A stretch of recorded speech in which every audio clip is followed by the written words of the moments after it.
Servus zusammen, in dem Video schauen wir uns den 136 Volt Akkukompressor mit Kessel an.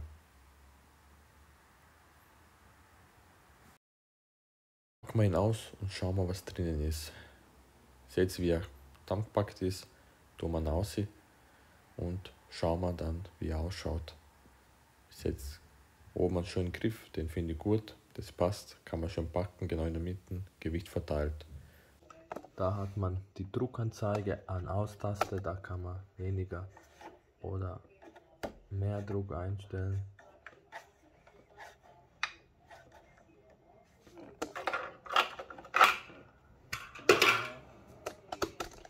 Da hat man Sicherheitsventil, da hat man oben einen eingebauten Luftfilter, den man reinigen muss. Das ist super, dass ein eingebauter Luftfilter drin ist, das ist wichtig.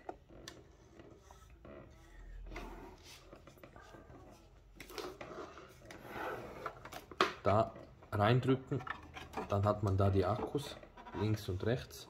Seht schon, sollten beide voll sein.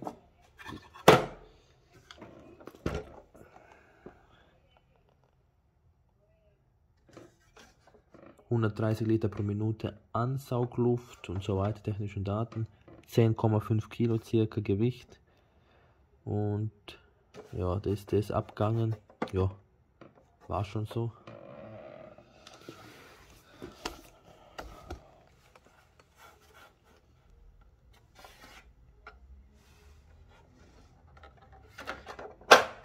Da hat man die verschiedenen Adapter. Hat einhält super gelöst, dann relativ fest rein.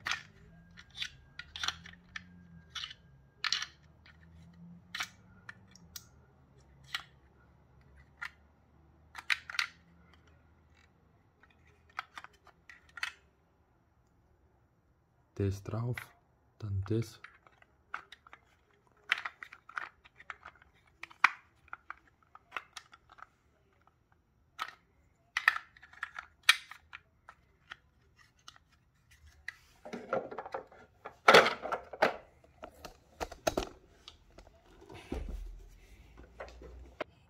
Ablassventil für einen Drucklufttank, dass auch die Feuchtigkeit rausgeht. Das ist wichtig, dass man es immer wieder bedient, dass die Feuchtigkeit aus dem Tank rausgeht, dass nichts durchrostet, falls er Wasser ansaugt oder ansaugen sollte.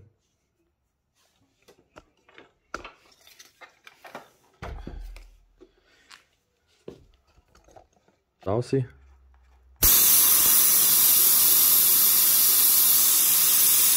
So, habt den Anschluss.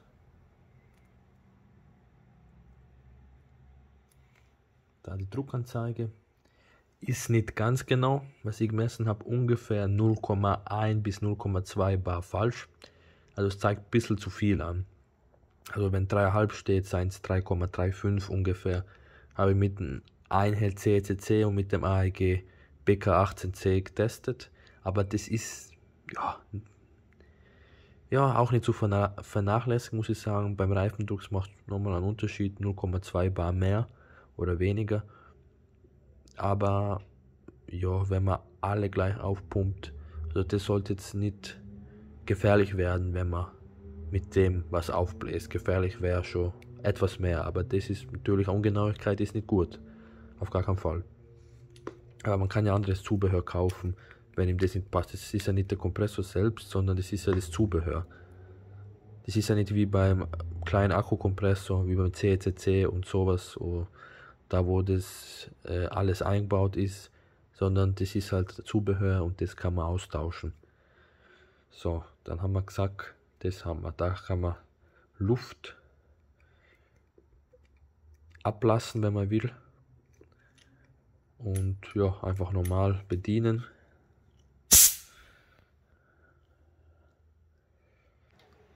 ,5 Meter, ziemlich genau, ist der Druckluftschlauch lang. 2,5 Meter ist der Druckluftschlauch lang.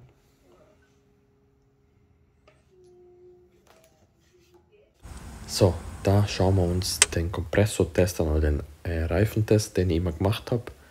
Da hat er ungefähr 2 Minuten gebraucht und das ist ein sehr guter Wert, aber schlechter wie der andere. Wieso ist er schlechter? Weil er auch gleichzeitig den Kessel aufpumpt hat, was ein riesiger Unterschied ist.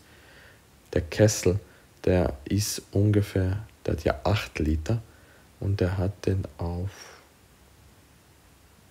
6 Bar aufpumpt, heißt zusätzliche 50 Liter hat er geschafft, was wirklich eine Menge ist in der Zeit. Ja, ein riesiger Unterschied, kann man nicht anders sagen.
So, kommen wir zum Druck in Kilopascal nach 5 Minuten.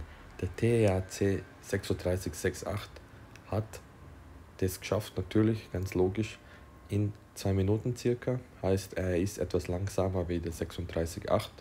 Sagen wir mal, Zwilling, kann man nicht Zwilling nennen. Von der Leistung her ist er schon ein Zwilling, aber der hat halt keinen Druckluftkessel. Das ist halt viel kleiner und handlicher, aber ja, ist wurscht. Es geht halt darum, er hat es geschafft, ein bisschen länger hat er gebraucht. Wieso? Weil er auch den Kessel aufgefüllt hat, der 36 Liter, also 6x6, 36 Liter noch zusätzlich. Deswegen würde ich sagen, dass der wahrscheinlich eigentlich ein bisschen stärker ist, der 36,8. Preis ist er eindeutig der teuerste, aber er hat halt auch einen Druckluftkessel und unglaublich viel Leistung. Deswegen kann man ihm das nicht übel nehmen. Man muss ihn eigentlich mit anderen Akkukompressoren vergleichen, die auch einen Druckluftkessel haben und nicht mit den kleinen, auch von der Leistung her. Aber ja, ich habe sie bis jetzt noch nicht getestet. Lautstärke habe ich 85 dB gemessen. Er ist nicht extrem laut, er klingt sehr angenehm, obwohl ich den 36,8 auch mit 85 dB gemessen habe, hört er sich doch lauter an. Besonders im Leerlauf ist er richtig laut. Aber wenn man dann ihn verwendet, wird er dann leiser, der 36,8. Ja, das sind die Ergebnisse. Schauen wir uns das Gewicht an. Das Gewicht beträgt 9,7 Kilogramm, das heißt, er ist doppelt so schwer wie der 36,8 und ja, viel schwerer wie die anderen. Hat halt einen Druckluftkessel, das macht einen riesigen Unterschied. Rang der Kompressoren belegt er bei mir den 6. Platz, heißt, er ist extrem leistungsstark. Ich habe ihm gleich viele Punkte gegeben wie dem anderen. Aber er ist leistungsstärker, aber er ist ein bisschen schwächer, wenn der Kessel nicht vorgefüllt ist, dann ist er schlechter. Aber ja, dann der Preis ist halt deutlich teurer, das macht ihn schlechter.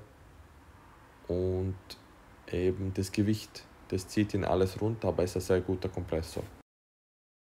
So, was habt ihr also mit dem? Ein 2,5 Meter Druckluftschlauch, den Reifenfüllmesser und das Adapterset, die Ausblaspistole, dann habt ihr einen 6 Liter Kessel, dann habt ihr die Maße von 38 x 30 x 34, was fast 40 Liter ergibt, was doppelt so viel ist wie beim 36,8. Dann habt ihr 2 Minuten von 1 Bar auf 3,5, obwohl er den Kessel auch mitfüllt. Dann habt ihr 84,32 Liter pro Minute Luftvolumen im Leerlauf mit dem Kessel halt, wenn er ein bisschen aufgefüllt ist, 100 km/h Geschwindigkeit und 19 Minuten haltet er mit einem 6er Akku. Für mich ist es absolute Empfehlung, der funktioniert mit Akku, es habt eine Ausblaspistole, die es normal verwenden könnt, auch wie mit einem großen Kompressor, natürlich nicht so lang, Und ja, also für mich, wer einen Akkukompressor sucht mit Kessel, ist es eine sehr gute Variante. Wir werden in Zukunft ihn mit anderen vergleichen. Ich bedanke mich fürs Schauen. Ich hoffe, dass es euch geholfen hat. Servus, danke und ciao.